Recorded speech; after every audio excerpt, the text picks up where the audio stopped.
Just getting my drink ready. My favorite diet beverage. I want to apologize. Friday was just about my worst day for the internet. I was having really, really bad internet connections all day, and I thought they had kind of cleaned up. And, I want to say we were about halfway through the news on Friday. We had gotten through our reading, but we were about halfway through the news when things canned out. So I want to get right back into our book. Let's see if we're on the right page. On the right page? Yeah, we're on the right page. We had just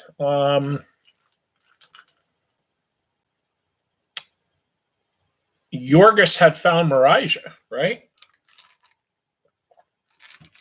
And apparently, to help support her children, Marija had turned to the oldest profession, right? She had, unfortunately, not long after Jurgis left, had to resort to prostitution. So Jurgis has found her, and they're getting pulled out of the house right now. And that's where we left off. So let's get right back into it, right?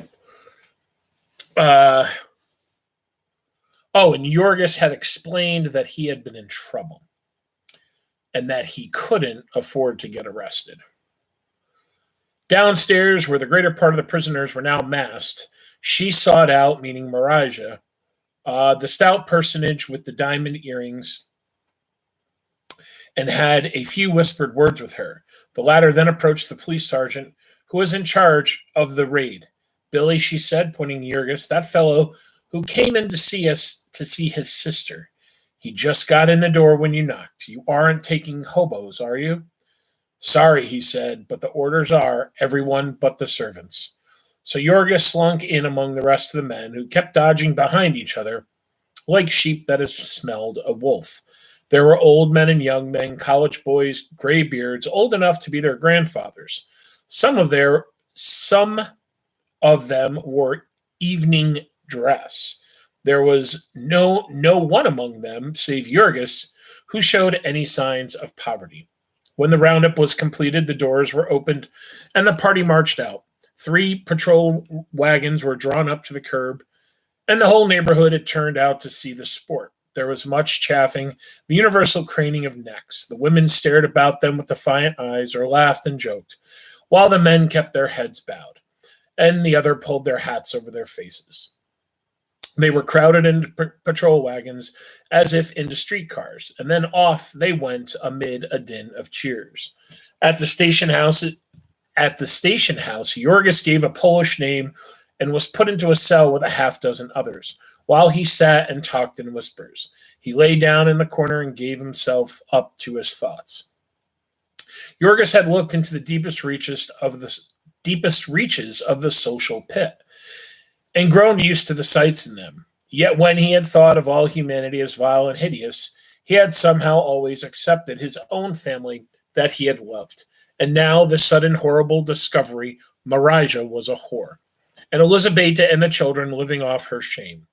Jurgis might argue with himself all he chose, that he had done worse, and he was a fool for caring. But still he could not get over the shock of all the sudden unraveling. He could not help being sunk in grief because of it. The depths of him were troubled and shaken. Memories were stirred in him that had been sleeping so long he had counted them dead. Memories of the old life, the old hopes of his old yearnings, his old dreams of decency and independence. He saw Ona again. He heard her gentle voice pleading with him. He saw little Antanas, whom he had meant to make a man. He saw his trembling old father, who had blessed them all with his wonderful love. He lived again through that day of horror when he had discovered Ona's shame. God, how he had suffered. What a madman he had been. How dreadful it had all seemed to him. And now, today, he had sat and listened. and half agreed when Marijah told him that he had been a fool. Yes, told him that he ought to have sold his wife's honor and lived by it. And then there was Stanislaus and his awful fate. That brief story which Marijah had narrated so calmly was such dull indifference. The poor little fellow with his frostbitten fingers and his terror of snow, his wailing voice rang in Jurgis's ears as he lay there in the darkness until the sweat started on his forehead. Now and then he would quiver with a sudden spasm of horror, and a picture of little Stanislava shut up in the deserted building and fighting for his life with the rats. Remember, we heard about that. Marijah told him something had happened, right? And he had fallen asleep in the place he worked, and he was eaten overnight by rats. Yeesh. All these emotions had become strangers to the soul of Jurgis. It was so long since they had troubled him that he has ceased to think they might ever trouble him again. Helpless, trapped as he was, what good did they do to him? Why should they ever have allowed them to torment him?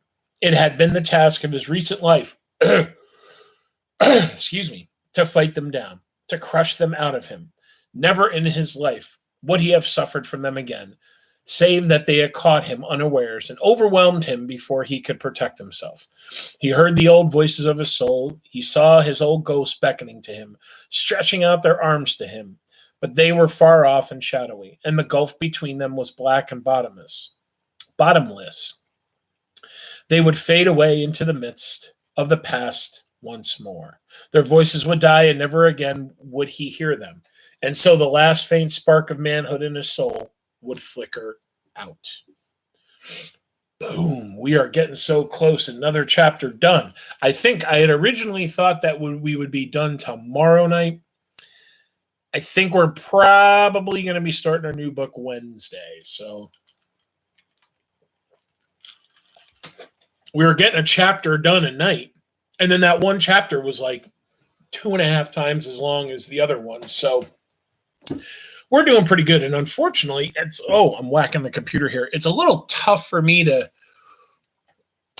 because it's a Kindle, there's not, or, like if you have the book in your hand, you're going, oh boy, I'm close to the end here. With the Kindle, it's not so easy to tell. So I think Wednesday we're going to start our new book, but it's soon. And like I said, I've been pumping it up. I'm really excited to share that book with you guys. After breakfast, Jurgis was driven to the court, which was crowded with prisoners and those who had come out of curiosity or in the hope of recognizing one of the men and getting a case for blackmail. The men were called up first and reprimanded in a bunch and then dismissed. But Jurgis, to his terror, was called separately as being a suspicious-looking case. It was in this very same court that he had been tried, the time when his sentence had been suspended. It was the same judge, the same clerk. The latter now stared at Jurgis, as if he half thought that he knew him, but the judge had no suspicions. Just then his thoughts were upon a telephone message he was expecting from a friend of a police captain of the district, telling what disposition he should make of a case of Polly Simpson, as the madam of the house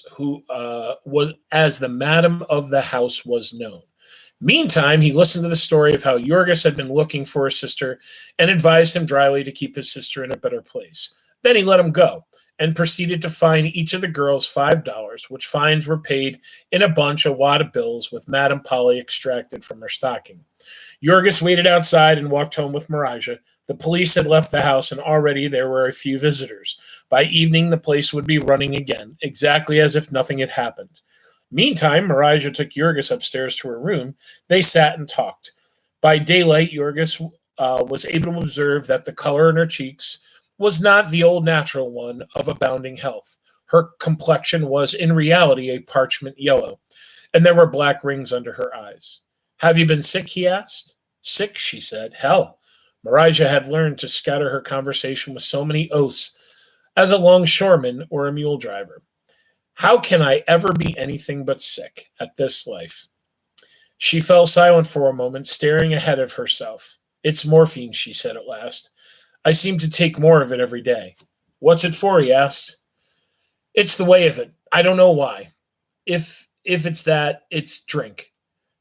If it isn't that, excuse me, it's drink. If the girls didn't booze, they couldn't stand it all the time, and the madam always gives them dope when they first come. They learn to like it, or else they take it for headaches and such things, and they get into the habit of it. I've got it, I know. I've tried to quit, but I never will while I'm here. How long are you going to stay? He asked. I don't know, she said. Always, I guess. What else could I do? Don't you have any money? Save, Marijah, said Marijah. Good Lord, no. I get enough, I suppose, but it all goes. I get half share, $2 and a half for each customer, and sometimes I make $20 or $35 a night. And you'd think I ought to save something out of that, but then I'm charged for my rooms and my meals and such prices as you've ever heard of. Then for extras and drinks, for everything I get, and some I don't. My laundry bill is nearly $20 each week alone. Think of that. Yet what can I do? I either have to stand it or quit. And it would be the same anywhere else. It's all that I could do to save $15 I give Elizabeth every week so the children can go to school. Marijah sat brooding in silence for a while. Then, seeing that Jurgis was interested, she went on. That's the way they keep the girls. They let them run up debts so that they can't get away. A young girl comes from abroad and she doesn't know a word of English. Then she gets into a place like this, and when she wants to go to the madam shows her that she is a couple of $100 in debt and takes all of her clothes away and threatens to have her arrested if she doesn't stay and do as she's told. So she stays, and the longer she stays, the more in debt she goes. Often, too, they are girls that didn't know that they were what they were coming into, that they were actually being hired for housework. Did you notice that little French girl with the yellow hair that stood next to me in court? Jurgis answered in the affirmative. Well, she came to America about a year ago. She was a store clerk, and she hired herself to a man to be sent here to work at a factory. There were 6 of them altogether, and they were brought to a house just down the street from here. This girl was put into a room alone. They gave her some dope in her food.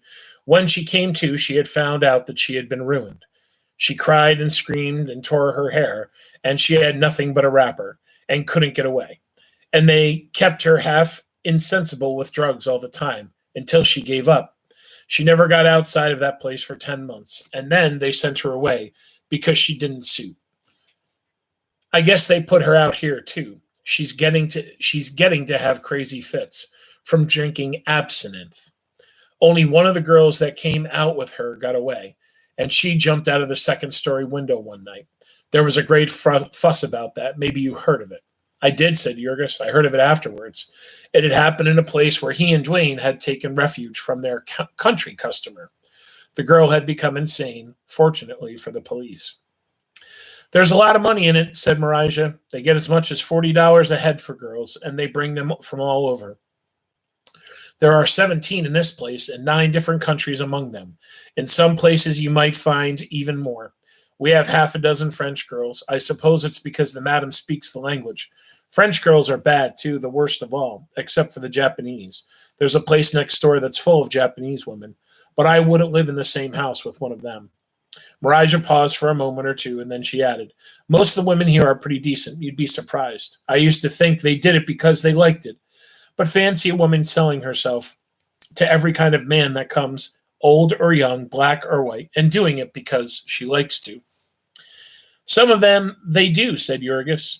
I know, she said. They say anything. They're in, and they know. Uh-oh, sorry. Stop it, Siri. I know, she said. They say anything. They are in, and they know they can't get out. But they didn't like it when they began, you find out. It's always misery.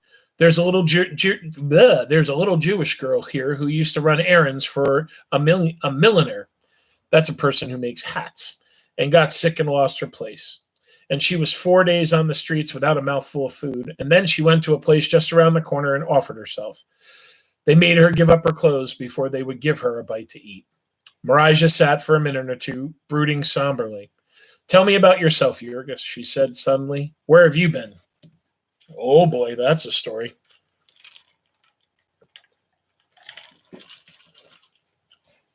So he told her the long story of his adventures since his flight from home. His life as a tramp and his work in the freight tunnels, the accident, and then Jack Dwayne. of the political career in the stockyards, his downfall, and subsequent failures. Marija listened with sympathy. It was easy to believe the tale of his late starvation, and his face showed it all. You found me just in the nick of time, she said. I'll stand by you. I'll help you till you can get some work. I don't like to let you, he began. Why not? Because I'm here? No, not that, he said. But I went off and I left you. Nonsense, said Marija. Don't think about it. I don't blame you. You must be hungry, she said after a minute or two. You stay here to lunch. I'll have something up in the room. She pressed a button, and a colored woman came to the door and took her order. It's nice to have somebody to wait on you, she observed, and laughed as she laid back in bed. As the prison breakfast had not been liberal, Jurgis had a good appetite, and they had a little feast together, talking meanwhile of Elizabeta and the children and old times. Shortly before they were through, there came another colored girl with the message that the madam wanted Marija, Lithuanian Mary, as they had called her. That means you have to go, she said to Jurgis. So he got up, and she gave him the new address of the family, a tenement over in the ghetto district. You go there, she said. They'll be glad to see you. But Jurgis stood hesitating. I don't like to, he said. Honest, Marija, why don't you just give me a little money and let me look for work first? How do you need money? Was her reply. All you want is something to eat and a place to sleep, isn't it? Yes, he said. But then I don't like to go there after I left them. And while I have nothing to do, and while you go on, said Marija, giving him a push. What are you talking? I won't give you money, she added, and she followed him to the door. Because you'll drink it up, and you'll do yourself harm. Here's a quarter for you for now. Go along. They'll be glad to have you back. You won't have time to feel ashamed. Goodbye. So Jurgis went out and walked down the street to think it over. He decided that he would first try to get work, and so he put in the rest of the day wandering here and there among factories and warehouses without success. Then, when it was nearly dark, he concluded to go home and set out. But he came to a restaurant and went in and spent his quarter for a meal. When he came out, he changed his mind. The night was pleasant, and he would sleep somewhere outside and put in the morrow hunting, and so have one more chance at a job. So he started away again when suddenly he chanced to look about him and found that he was walking down the same street and past the same hall where he had listened to the political speech the night before. There was no red fire and no band now, and there was a sign out announcing a meeting and a stream of people pouring in through the entrance. In a flash, Jurgis decided that he would chance it once more and sit down and rest a while making up his mind what to do. There was no one taking tickets, so it must be a free show again. He entered. There was no decorations in the hall this time, but there was a quiet crowd upon the platform, and almost every seat in the place was filled. He took one of the last far in the rear and straightway forgot all about his surroundings. Would Elizabeth think that he had come to sponge off her? Or would she understand that he meant to get work again and do his share? Would she be decent to him, or would she scold him? If he could only get some sort of job before he went. If that last boss had only been willing to try him. Then suddenly Jurgis looked up. A tremendous roar had burst in the throats of the crowd, which by this time had packed the hall to the very doors. Men and women were standing up, waving handkerchiefs, shouting, yelling. Evidently the speaker had arrived. Thought Jurgis, what fools they are making of themselves. What are they expecting to get out of it anyhow? What had they to do with elections, with governing the country? Jurgis had been behind the scenes in politics. He went back to his thoughts, but with one further fact to reckon, that he was caught here. The hall was now filled to the doors, and after the meeting, it would be too late for him to go home. So he would have to make the best of it outside. Perhaps it would be better to go home in the morning anyways, for the children would be at school, and he and Elizabeta could have a quiet explanation. She always had been a reasonable person, and he really did mean to do right. He would manage to persuade her of it, and besides, Marija was willing, and Marija was furnishing the money. If Elizabeta were ugly, he would tell her that in so many words. So Jurgis went on meditating until finally he had been an hour or two in the hall. There began to prepare himself into a repetition of dismal catastrophe of the night before. Speaking had been going on all the time, and the audience was clapping its hands and shouting, thrilling with excitement. And little by little, the sounds were beginning to blur in Jurgis's ears, and his thoughts were beginning to run together, his head to wobble and nod. He caught himself many times as usual and made desperate resolutions. But the hall was hot and close, and his long walk and his dinner was too much for him. In the end, his head sank forward and he went off again. And then again, someone nudged him and he sat up in his old terrified start. He had been snoring again, of course. And now what? He fixed his eyes ahead of him with painful intensity, staring at the platform as if nothing else had interested him, or even could interest him, all of his life. He imagined the angry exclamations, the hostile glances. He imagined the policeman striding towards him, reaching for his neck. Or was he to have one more chance? Were they going to let him alone this time? He sat trembling, waiting. Then suddenly came a voice in his ear, a woman's voice, gentle and sweet.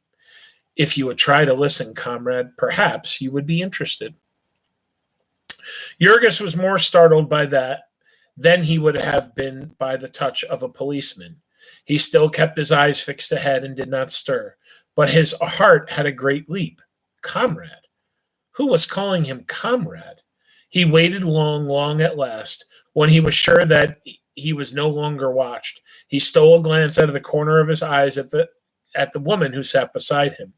She was young and beautiful and wore fine clothes, and was what it called a lady, and she called him comrade. He turned a little carefully so that he could see her better. Then he began to watch her, fascinated. She had apparently forgotten about him and was looking toward the platform. A man was speaking there. Jurgis heard the voice vaguely, but all his thoughts were for the woman's face. A feeling of alarm stole over him as he stared at her. It made his flesh creep. What was the matter with her? What could be going on to affect anyone like that? She sat as one turned to stone, her eyes clenched tightly in her lap, so tightly that he could see the cord standing out in her wrists. There was a look of excitement upon her face, a tense effort, as of one struggling mightily, or witnessing a struggle. There was a faint quivering of her nostrils, and now and then she would moisten her lips with a feverish haste. Her bosom rose and fell as she breathed, and her excitement seemed to mount higher and higher, and then to sink away again, like a boat tossing upon ocean surges. What was it? What was the matter? It must be something that the man was saying up there on the platform. What sort of man was he, and what sort of thing was this, anyhow? So all at once it occurred to Jurgis to look at the speaker. Ah! It was coming suddenly upon some wild sight of nature, a mountain ford lashed by a tempest, a ship tossed about upon a stormy sea. Jurgis had an unpleasant sensation, a sensation of confusion, of disorder, of wild and meaningless uproar.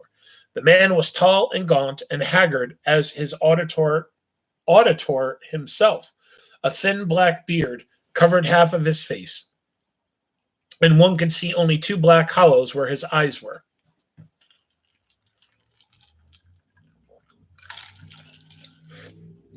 He was speaking rapidly in great excitement. He used many gestures as he spoke. He moved here and there upon the stage, reaching with his long arms as if to seize each person in the audience. His voice was deep like an organ. It was some time, however, before Jurgis thought of the voice. He was too much occupied with his eyes to think of what the man was saying. But suddenly it seemed as if the speaker had begun pointing straight at him, as if he had singled him out particularly for his remarks. So Jurgis became suddenly aware of his voice, trembling, vibrant with emotion, with pain and longing, with burden of things unutterable, not to be compassed by words. To hear it was to be suddenly arrested, to be gripped, transfixed. You listen to these things, the man was saying, and you say, yes, they are true, but they have been the way always, as you say. Maybe it will come, but not in my time. It will not help me. And so you return to your daily round of toil. You go back to be ground up for the profits in a worldwide mill of economic might, to toil long hours for another's advantage, to live in mean and squalid homes, to work in dangerous and unhealthful places, to wrestle with the specters of hunger and privation, to take your chances of accident, disease, and death. And each day the struggle becomes fiercer, the pace more cruel. Each day you have to toil a little harder and feel the iron hand of circumstance close upon you a little tighter. Months pass, years maybe. Then you come again, and again I am here to plead with you, to know if want and misery have yet done their work with you, if injustice and oppression have yet opened your eyes, I shall still be waiting. There is nothing else that I can do. There is no wilderness where I can hide from these things. There is no haven where I can escape from them. Though I have traveled to the ends of the earth, I find the same accursed system. I find that all the fair and noble impulses of humanity, the dreams of poets and the agonies of martyrs, are shackles and bound in the surface of organized and predatory greed. Therefore, I cannot rest. I cannot be silent. Therefore, I cast aside comfort and happiness, health and good repute, and go out into the world and cry out in pain for my spirit. Therefore, I am not to be silenced by poverty and sickness, not by hatred, by threats, by ridicule, not by prison or persecution, if they should come, not by any power that is upon the earth or above the earth, that was or is or ever can be created. If I fail tonight, I can only try tomorrow, knowing that fault must always be mine, that if once the vision of my soul were spoken upon earth, if once the anguish of its defeat were uttered in human speech, it would break the stoutest barriers of prejudice. It would shake the most sluggish soul into action. It would abash the most cynical. It would terrify the most selfish. And the voice of mockery would be silenced. And fraud and falsehood would slink back into their dens, and the truth would stand forth alone. For I speak with the voice of the millions who are the voiceless, of them that are oppressed and have no comforter, of the disinherited of life, for whom there is no respite and no deliverance, to whom the world is a prison, a dungeon of torture, a tomb, with the voice of the little child who toils tonight in the southern cotton mill, staggering with exhaustion, numb with agony, knowing no hope but the grave, of the mother who sews by candlelight in her tenement garret, weary and weeping, smitten with mortal hunger, of her babes, of the man who lies upon a bed of rags, wrestling in his last sickness, leaving his loved ones to perish, of the young girl who somewhere at this moment is walking the streets of this horrible city, beaten and starving, and making her choice between the brothel and the lake, with the voice of those, whoever and wherever they may be, who are caught beneath the wheels of the juggernaut of greed, with the voice of humanity, calling for deliverance, of the everlasting soul of man, arising from the dust, breaking its way out of prison, rending the hands of oppression and ignorance, groping its way to the light. The speaker paused. There is an instant of silence. Oh, there is an instant of silence, while men caught their breaths. And then, like a single sound, there came a cry from 1,000 people. Though it all sat still, motionless and rigid to Jurgis, his eyes fixed upon the speaker. He was trembling, smitten with wonder. Suddenly the man raised his hands, and silence fell, and he began. I plead with you, he said, whoever you may be, provided that you care about the truth. But most of all, I plead with the working man, with those to whom the evils I portray are not mere matters of sentiment, to be dallied and toiled with, and then perhaps put aside and forgotten, to whom they are the grim and relentless realities of the daily grind, the chain upon their limbs, the lash upon their backs, the iron in their souls. To you, working men, to you, the toilers who have made this land and have no voice in its councils, to you, whose lot it is to sow the others may reap, to labor and obey, to ask no more than the wages of a beast of burden, the food and shelter, to keep you alive from day to day. It is to you that I come with my message of salvation. It is to you that I appeal. I know how much it is to ask of you. I know, for I have been in your place.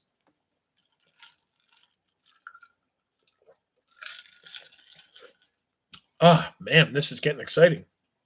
I have lived your life, and there is no man before me tonight who knows it better. I have known what it is to be street waif, a boot black, living upon a crust of bread and sleeping in cellar stairways and under empty wagons. I have known what it is to dare and to aspire, to dream mightily dreams and to see them perish, to see all the fair flowers of my spirit trampled into the mire by the wild beast powers of my life. I know what it is the price that a working man pays for knowledge. I have paid for it with food and sleep, with agony of body and mind, with health, almost with life itself. And so when I come to you with a story of hope and freedom, with the vision of a new earth to be created, of a new labor to be dared, I am not surprised that I find you sordid and material, sluggish and incredulous.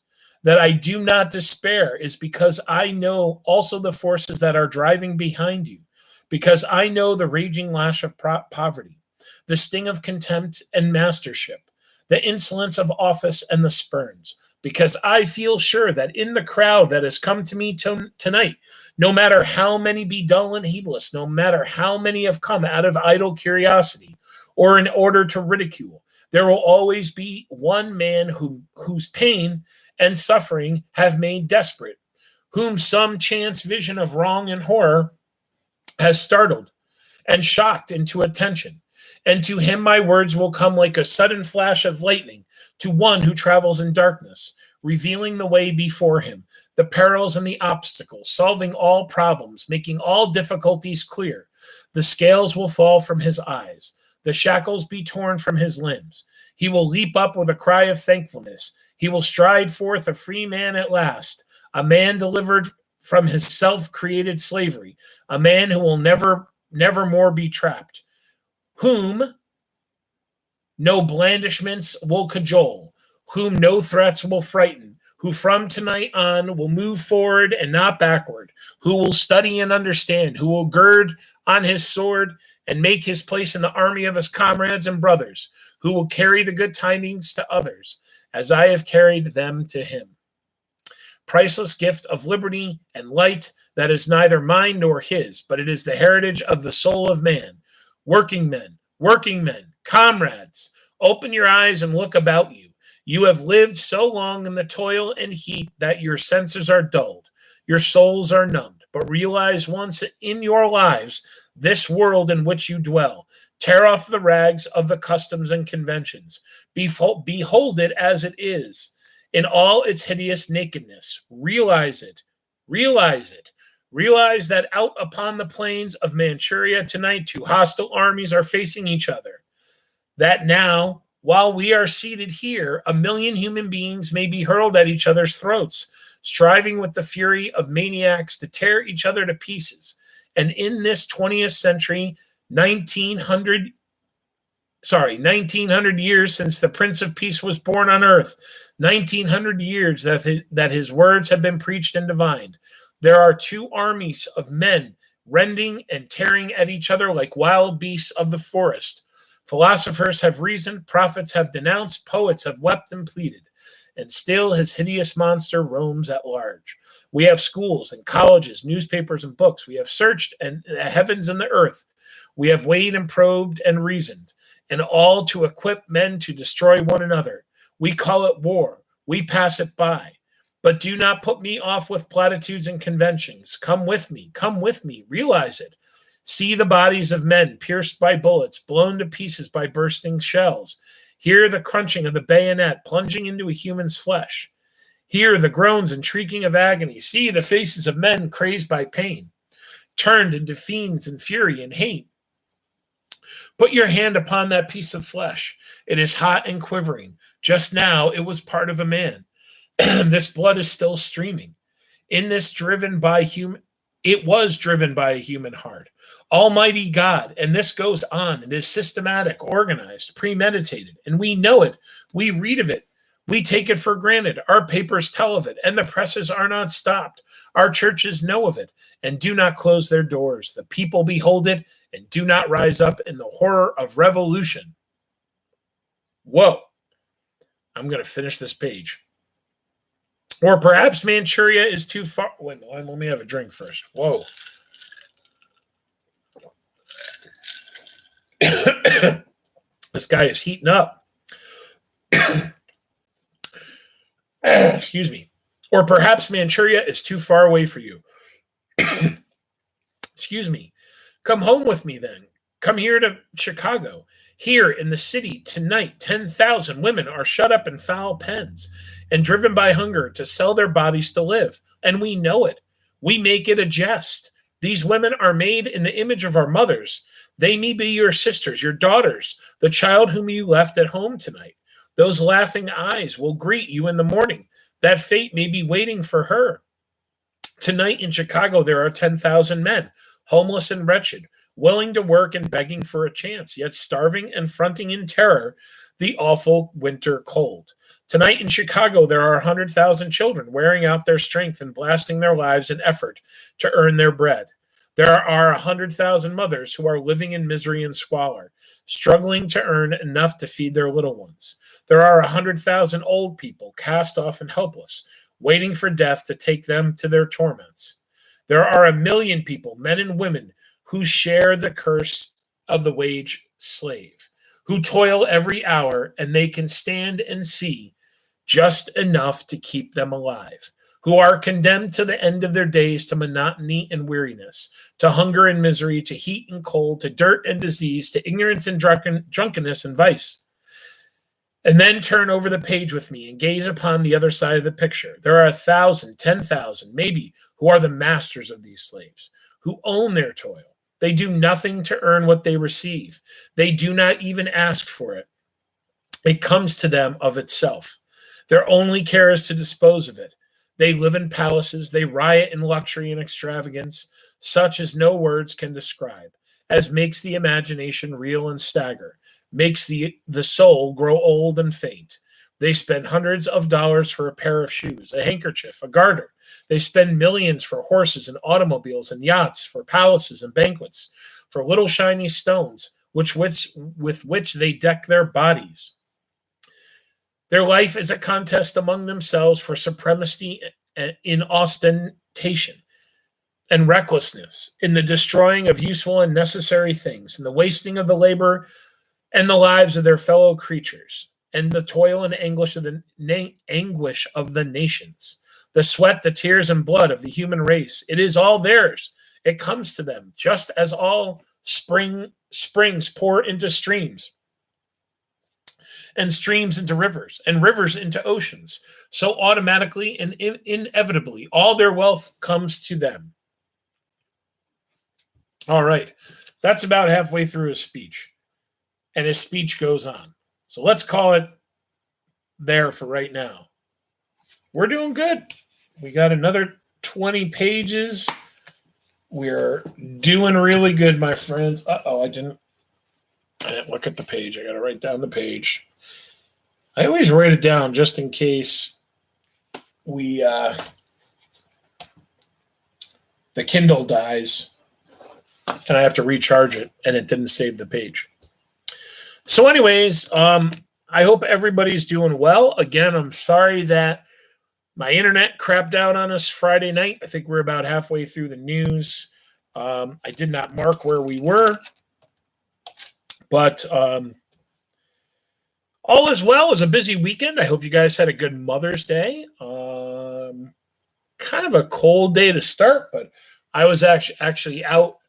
I went out to a friend of mine. His son turned 11, and I think they're not doing so well, and they asked people to come and do a little drive-by birthday thingy-majiggy, so we did a little drive-by, and we all stood on his front lawn, and very far apart, more than 6 feet apart, and, just kind of shot the you-know-what, caught up,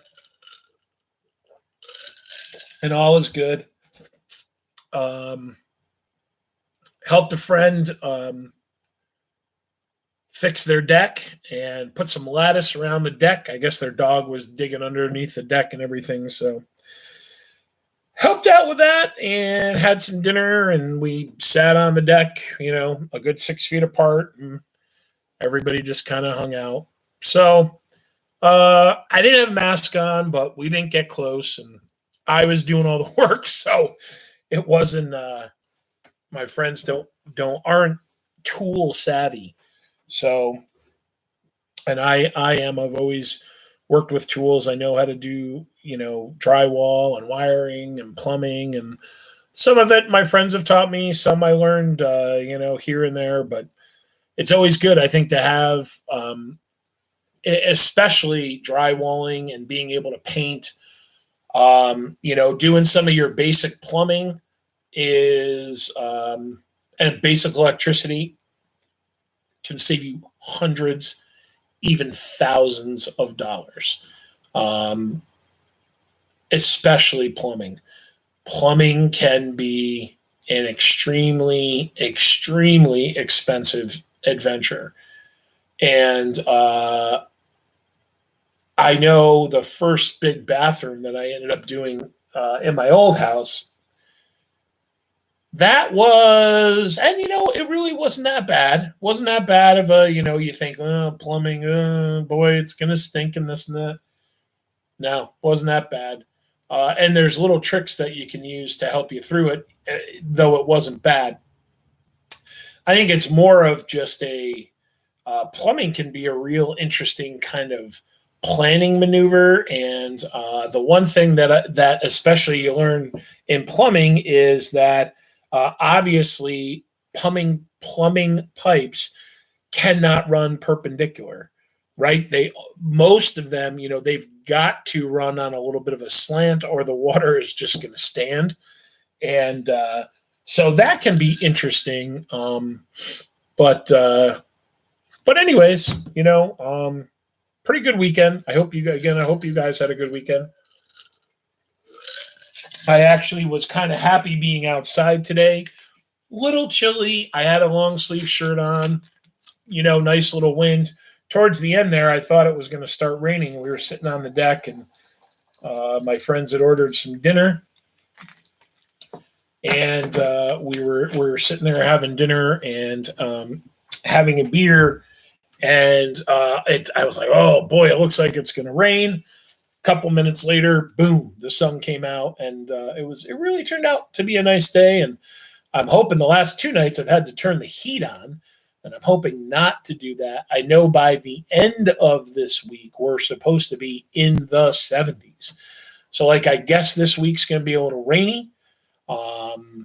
And I got to tell my neighbor, I'm like, hey, bro, you got to mow your lawn. I mowed my lawn. I think I waited a little bit too late to mow my lawn, maybe a little bit too late. It wasn't that bad. But this guy, the lawn's got to be 6 inches high. It's like, bro, come on. Get probably even taller in spots. Higher, I should say, in spots. So I'm going to try, before it really gets rainy in the end of the week, is to try to hit the lawn again. I enjoy mowing. I think it can be kind of therapeutic. It's exercise. Number one, you're outside, you're exercising. I guess I'm kind of one of those weird people that I like the smell of fresh cut grass.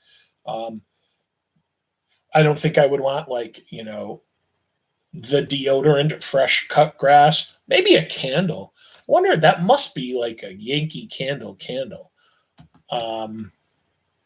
But anyway, let's get to the news, right? Let's get to the news. Enough rambling, Mr. Martin.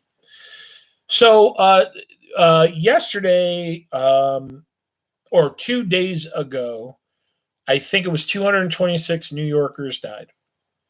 In the last 24 hours, 207 New Yorkers died. So, my friends, this is good, right? The deaths are starting to, I think, kind of drop nicely. And, it's still horrible.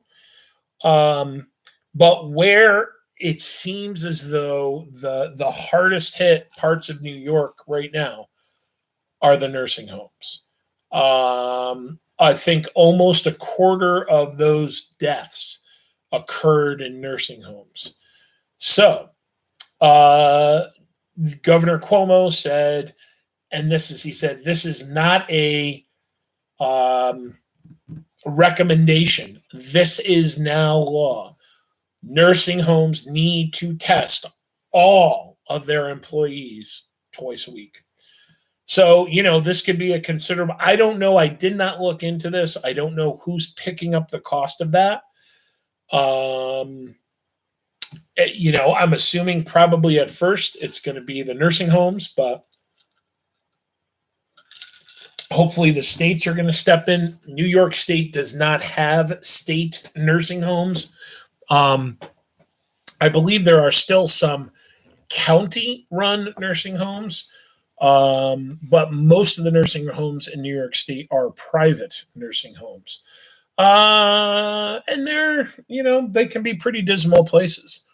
But they're necessary. Some families do not have the means by which to take care of family members. It's very expensive. And it's what some families, unfortunately, have to rely on. And I'm sure that there are some situations where families probably have the means and just don't give a crap. They're like, you're going into a nursing home, Grandma.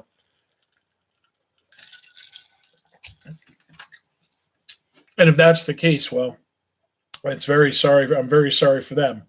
But this is where things are really getting hit in our state right now. Still a lot of cases downstate New York State, but apparently, according to,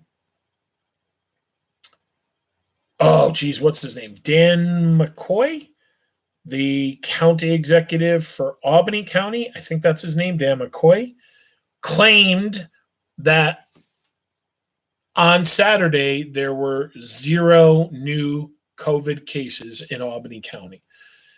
Nobody came in saying, I feel sick, I have a fever, I can't smell, I can't taste.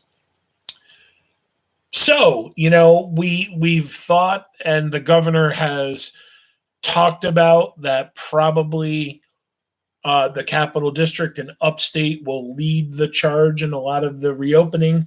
Well, this is a pretty good sign. However, this isn't like Jurgis bad news, but this is kind of bad news. People are expecting officials are expecting there to be a spike this week. Why? Well, a lot of people think that many Americans are not going to socially distance for Mother's Day. So I had talked to my buddy, my BFF, and I said, hey, listen, are you going to see your mom? And I don't know. I don't know what to do. His mom is 81, 82. And, he's, I don't know. I don't want to go up there and, I want to hug her and kiss her and happy Mother's Day and all this stuff, but we really can't. He is a type 1 diabetic, so he in himself is at a risk. And his wife and his kid were going to go to a Mother's Day like brunch. So he was like, yeah, I don't know what to do. He said, I just don't know what to do. So, of course, on the Facebook, I saw a poster or a picture. I guess they all put on their masks and they went for a nice little drive-by and said hi to everybody. And actually, when I was at that birthday party earlier, across the street, this was over in Latham, across the street, there was a family, maybe 6 or 7 people, and they were all kind of sitting in chairs. Mom and dad were sitting on the steps of the house, and everybody was kind of sitting on chairs around. So hopefully a lot of people are doing that. But we think there's going to be a little bit of a spike this week, so we'll see. Amtrak and I'm not going to lie here. I can't believe this. I kind of assumed that they were already doing this. So starting tomorrow, if you get on an Amtrak train, you have to have a face mask. I can't believe it took this long for Amtrak to do this. I mean, taking the train is cool, like taking the train down to New York City and everything. But man, you can be packed into close quarters. There's a lot of people on each one of those train cars. Tomorrow is going to be the first day that they're actually saying to people, you got to wear masks. I can't believe it took this long. Cannot believe it. So one of the interesting things that came out in the news today is that over the weekend, and I think it was maybe it was 3 then 2 or 2 then 3, but 5 children have died of, I guess, these medical officials. It's some kind of rare disease, but it's kind of like so rare that 5 people in New York State, 5 kids in New York State dying of this in a weekend is just like impossible. So the initial assumption is that possibly COVID has somehow made kids more susceptible to whatever this is. But right now they don't know. So, and there wasn't a lot of information on it, so I'm not going to speculate. But you might have heard it first here on Mr. Martin Live. So, anyways, I'm not too sure. I'm going to keep my eye on that though. It's of course horrible to hear children dying. But if this COVID is now spiraling into something else, or it almost seems to me like maybe these kids got COVID or were, exposed to it, and that made this other thing kind of hit them real hard. If that makes sense, that's where I'm kind of assuming. But again, there wasn't a lot of information on this, so not sure. Okay, so I don't know if you guys have heard, but the Donalds, President Trump's valet, is sick, has coronavirus. Somebody else in the White House has coronavirus. Mike Pence, press secretary, has coronavirus, and I think someone else on Pence's staff has it. And Michael Pence has said that he will not self-quarantine, even though they are recommending that he do it. He says, I am going to be at the White House tomorrow. Additionally, the head of the Navy, the Secretary of the Navy, has been apparently around people and possibly exposed himself. He is saying, I am not going to self-quarantine. So I don't know what that's all about. But how do you tell everybody else to self-quarantine, but then you've been exposed, but you're not going to? I mean, I wouldn't be like, Pence, you're a wimp. You went into self-quarantine. You've been telling us what to do. Now show us, lead by example, right? Lead by example. But I don't know, maybe he thinks he's Superman or something. Okay, so the other night we were going to talk about unemployment, and I think we had been cut off. So we didn't. So unemployment, ladies and gentlemen, as of the end of last week, which I guess that was May 8th. May 8th? May 8th was 14.7%. However, here's the deal. We don't really know the number. And that's because, number one, there are a number of people out there who have not yet applied for unemployment. So, once those people have been or gotten to that point where they need, they're like, okay, I can't wait any longer. I got to go get unemployment. Then we're really going to know the April numbers. Right now, we don't. However, the best estimate is that unemployment could very well be or we could be hovering right around 20%. So what does that mean?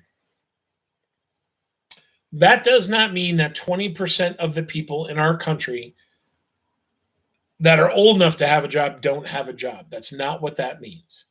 What that means is that 20% of the people in our country that want a job do not have a job. So, meaning if we had 100 people, that's all the people that wanted to work in our country. And all of them were working, right? We're going to use 100 people to keep the math easy. Okay, we'll do 1,000. There's 1,000 people in our country that want to work. All 1,000 are working. Unemployment is zero. One of the companies closes. They decide we're no longer going to do business. And they have to furlough, lay off 100 people. 100 out of 1,000 is 10%. So unemployment would then be at 10%. So even though there's 5,000 people that live in the country, maybe we should have used Rotterdam. There's 5,000 people living in Rotterdam. Well, only 1,000 people want a job. So like one of the examples that I always give is that let's say that your aunt is pregnant, your aunt has the child, and your aunt says, after the baby is born, I'm going to take 6 months off. I'm going to take a year off to stay with the baby. Did unemployment go up? No. Your aunt has taken herself out of the workforce. So unemployment doesn't go up. She no longer counts as part of the workforce. So I guess what they're expecting, or they're very sure of, is that there are a lot of people out there that got laid off. They lost their job, but they've got money in the bank, and they're saying, "Okay, I'm going to wait. I'm going to wait until I really need unemployment to go and get it." I don't know at this point why you would do that. I mean, normally I understand it. Totally understand it. However, the fit has kind of hit the shan here, my friends. And I think that there are some people out, I know that there are some people out there that need every dollar they can. I don't know if we talked about this the other day, but they're expecting that probably, probably by July, we're looking at a 25% unemployment rate, which is pretty much what the Depression was. About a quarter of the people that wanted a job or had a job no longer had a job. So Congress is, now, and I laugh at this because I guess I just kind of can't believe that it's gotten here. But Congress is now discussing a bill. You know how everybody got $1,200 starting on April 15th? I think it was April 15th that those checks started going out. Now Congress is talking about $2,000. Everybody that got the $1,200 will now get $2,000 a month until this is over. That's remarkable, right? That's a lot of money. That's a lot of money that the government has to raise, borrow, whatever. They can't print it to give to people. That's an incredible amount of money. So, and I think we're going to know pretty soon whether or not that's going to happen. I think that they are, was it the House of Representatives was discussing it Friday? Hold on. Sorry. Yeah, I think it was on Friday. So we'll see. I mean, that's a lot of money. That's a lot of money. All right. What else do we have today? I don't know if you guys heard about this. This disgusts me. So Oklahoma City University had an online graduation today. And apparently a group of racists hacked into their stream and started spouting racist comments. That's awesome, right? That's just unbelievable. Unbelievable how low people will stoop. I don't know if I ever told you guys this story before, but one of the scariest times in my life was when, and I know it technically wasn't a hurricane, but I call it Hurricane Irene. We were down. It was a really crazy time. We were actually down in Virginia. We were in Williamsburg, and we had spent a day. We were supposed to go to D.C. and an earthquake hit. But that day that the earthquake hit D.C., we were at Virginia Beach. And we were hanging at the beach for the day, doing our thing, blah, blah, blah, blah, blah. And I remember, I don't know, Aiden was probably, I think he was 9. And he was like out on this boogie board and kind of doing his thing. This is in Virginia, right? Virginia, what is he going to do? What the heck is going to, this isn't Australia waves. This isn't, California, Hawaii waves. And all of a sudden, I just see, I'm watching them, and then I'm like, holy, and this huge wave, all these huge waves start rolling in, and we're like, what the heck is going on? And sometimes, like, maybe a big cruise ship or something, might, like when we're up in Maine, sometimes a cruise ship will come by and throw some waves at you just for fun. But we didn't know what the heck was going on. And then it went and it calmed down after 10 minutes maybe. But when we had met one of our family friends down there, and she said, holy cow, my mom just called me. There was an earthquake in DC, and the earthquake had caused all these waves. So we're like, holy cow. So we had gone back to the condo that night, and we were supposed to take a bus from not a condo, what the heck was it? Timeshare. And we were supposed to take a trip like on a bus in DC the next day.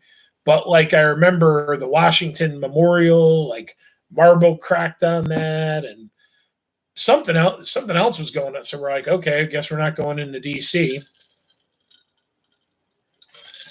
Then all of a sudden, Thursday hit, and the news was like, yeah, so there's a hurricane ripping up the coast, and we were supposed to stay through, I think we were supposed to leave Sunday morning. Friday night, we packed the car. Saturday morning, we were in the car, and we were like, okay, we need to get home.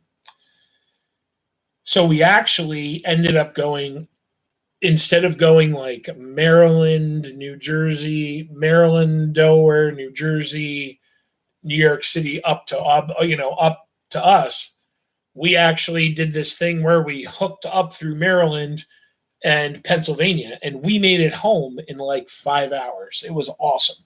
We got home. Usually it was, probably a 6-hour trip, and we really cruised. We got back up, and because we had no traffic. Anyways, so it had started to rain, and we kind of hunkered down.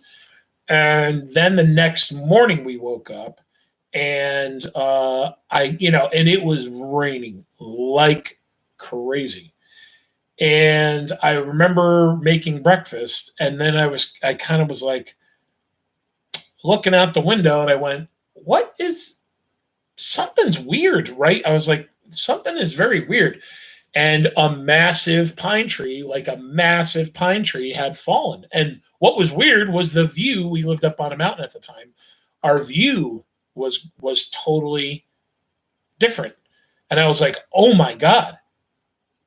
So we called up the mother-in-law, who literally lived on the Schoharie Creek, and was like, okay, you need to get here now. And she was like, yeah, I'm just going to do the dishes. And So my ex-wife, my wife at the time, called her neighbor and said, will you please go get her and get her up to us? And so he did. He went and he grabbed her and he got her up to us. and we hunkered down for the night. And I'll tell you, that was a little crazy.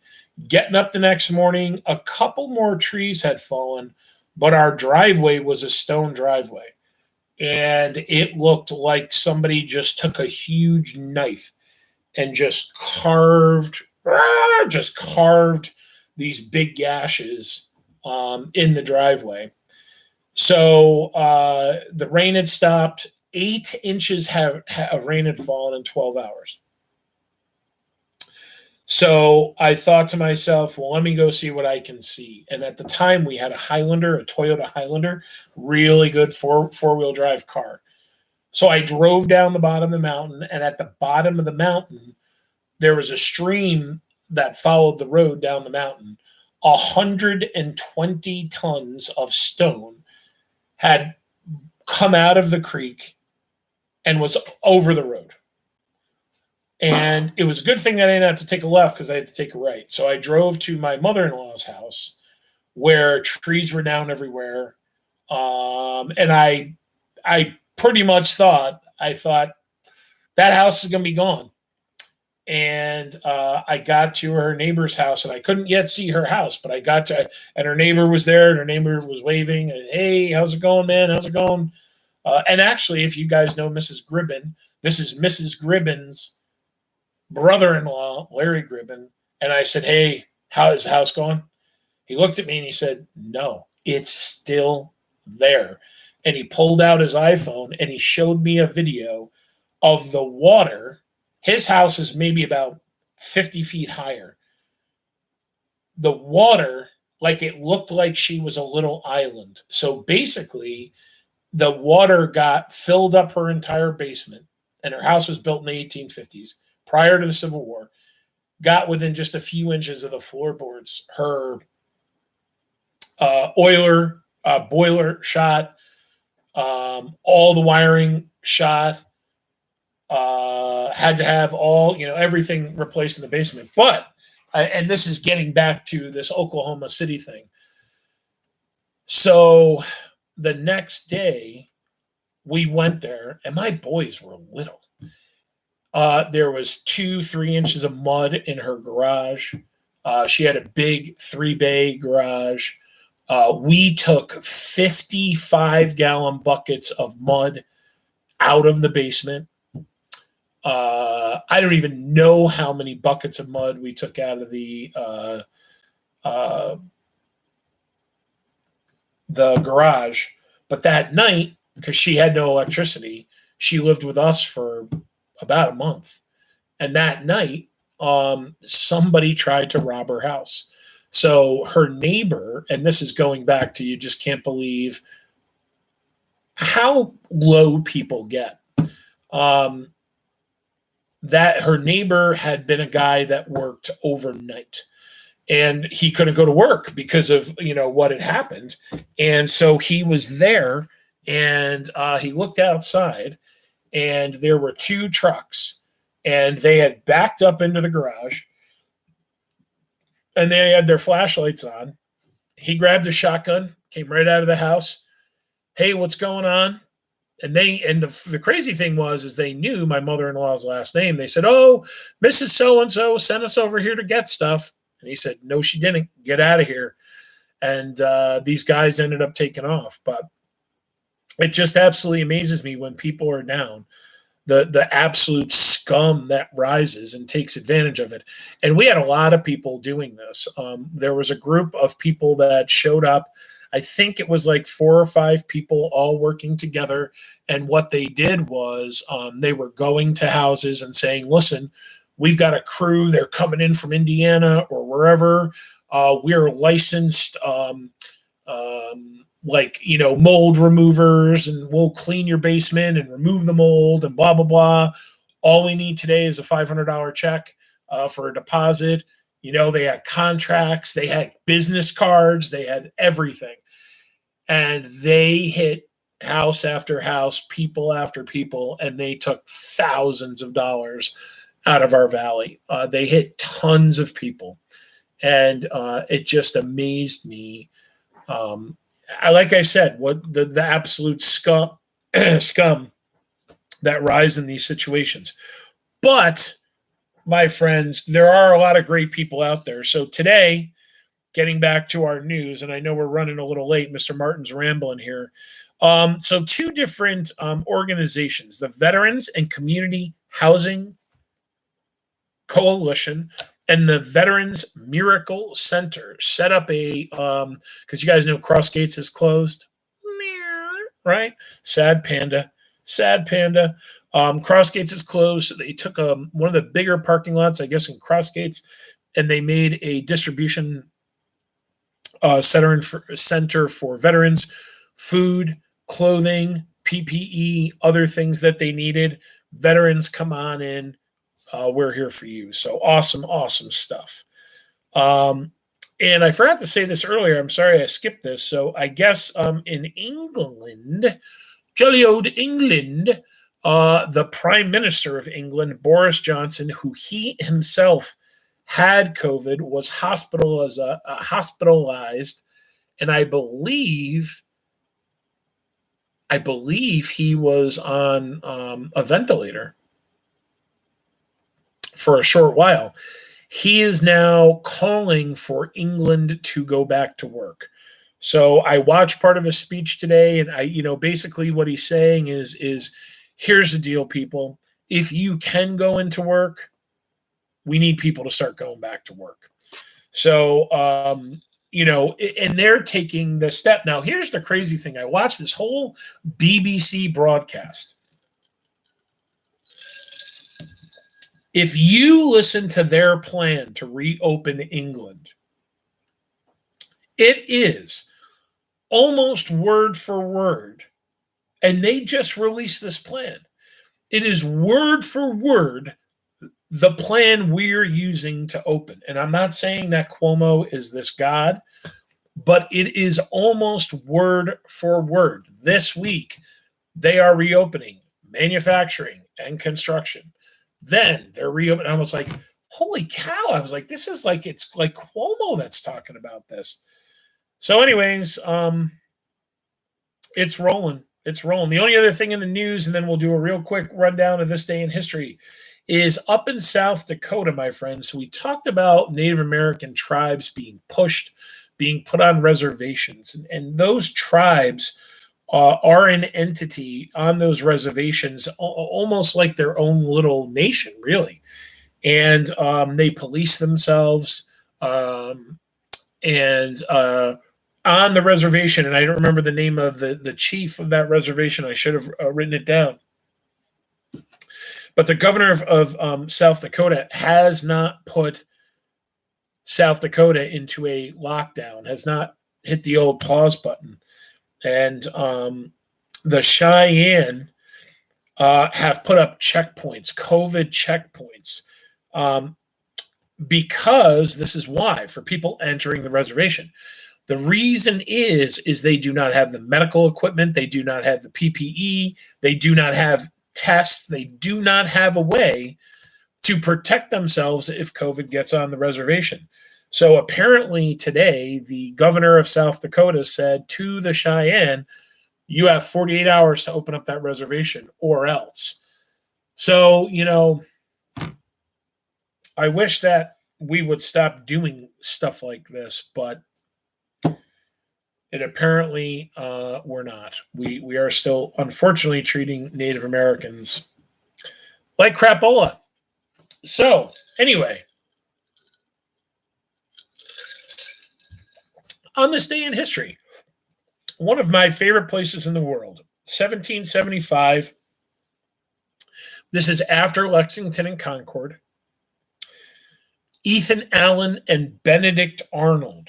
So once Lexington and Concord happens, the militia surrounds Boston. But what the militia does not have is they do not have cannons. So Benedict Arnold, Ethan Allen, and a general by the name of Henry Knox, they go and they capture Fort Ticonderoga. And what they say is, hey, if we can get to Fort Ticonderoga and we can get those cannon, we can then get them back to Boston and be able to use them to pummel the English. So it's going to take a while, though, for Henry Knox to get there and to actually start to move the cannon. And it's a really cool story of that happening. But that happens 1775. On this day in 1865, so the Civil War is over, but Northern troops, Union troops, capture Jefferson Davis, the president of the Confederacy. On this day in 1869, at Promontory Point, the Transcontinental Railroad is completed, and ceremonially, ding, the last spike is driven into the rail.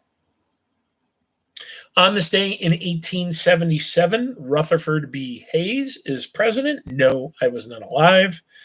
But Rutherford B. Hayes uses the first telephone ever in the White House. Pretty cool. Now we're going to jump ahead a whole century. On this day, 1994, Nelson Mandela, one of my heroes, a person that I wish was alive still, a person that I could meet.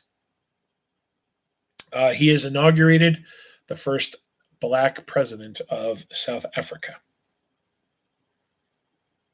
And on this day in 1996, and I'll tell you, this is a chilling book, my friends, Into Thin Air.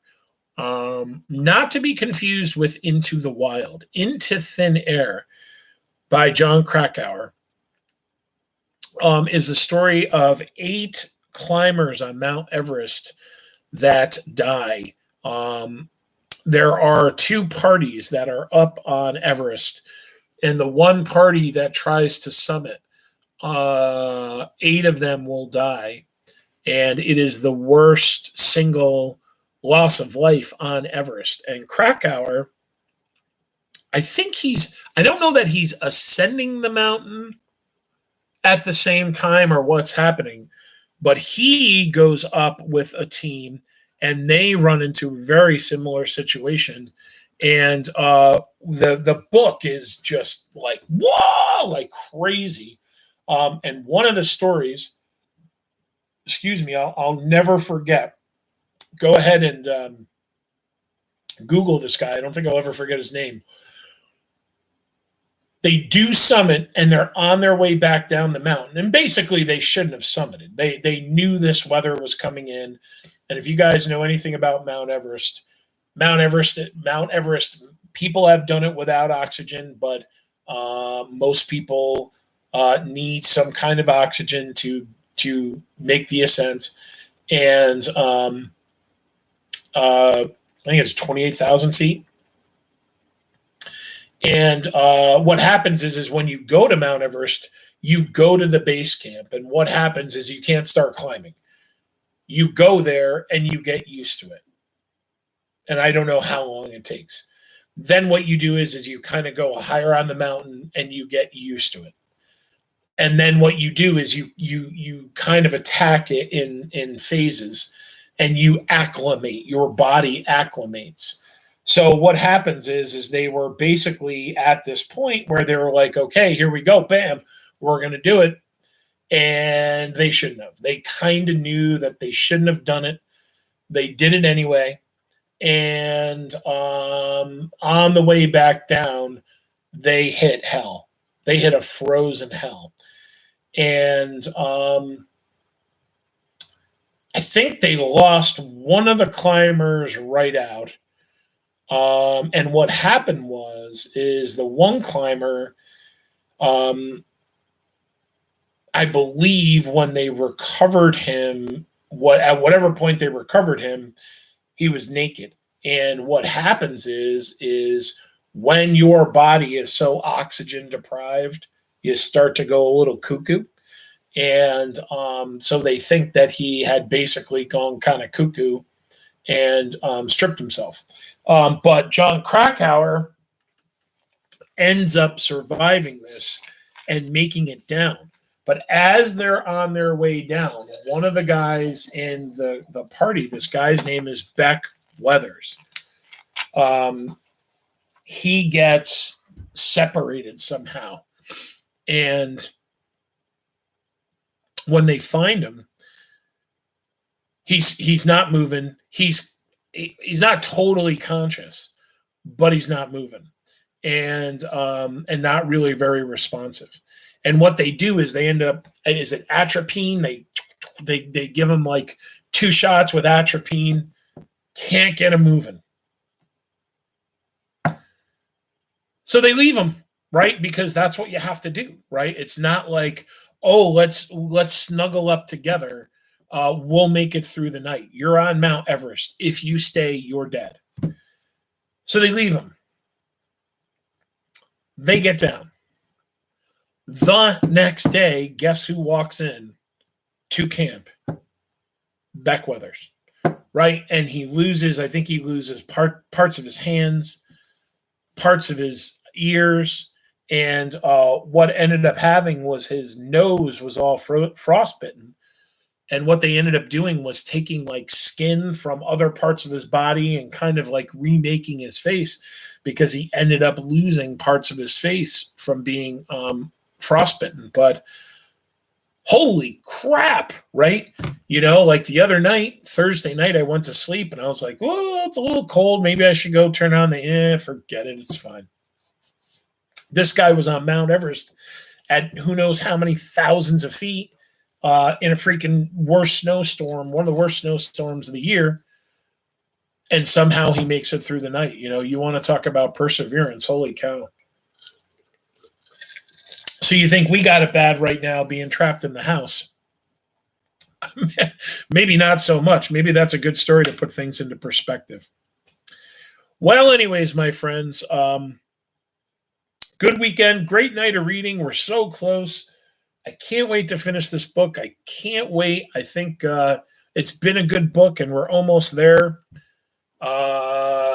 Not many pages left. I think 2.5 chapters. So, man, maybe what's today? Sunday, Monday, Tuesday. Maybe we can finish it up. Maybe Wednesday. But we're going to be starting our new fiction together this week. It's going to be fun reading some fiction with you. But anyways, keep running the marathon, my friends. Stay out of trouble. New work is popping up tomorrow. We're going to do office hours tomorrow from 11 to 12. Be there, be square. And yeah, you know, don't worry about sprinting through it. Keep running the marathon. We'll get through it. Tomorrow, I think it's going to be like 60 degrees. So get outside a little bit, get a good walk in, get some fresh air. And, you know, hopefully we will be back to some kind of normal in the not so distant future, right? So anyways, have a good night, my friends. I'll see you tomorrow.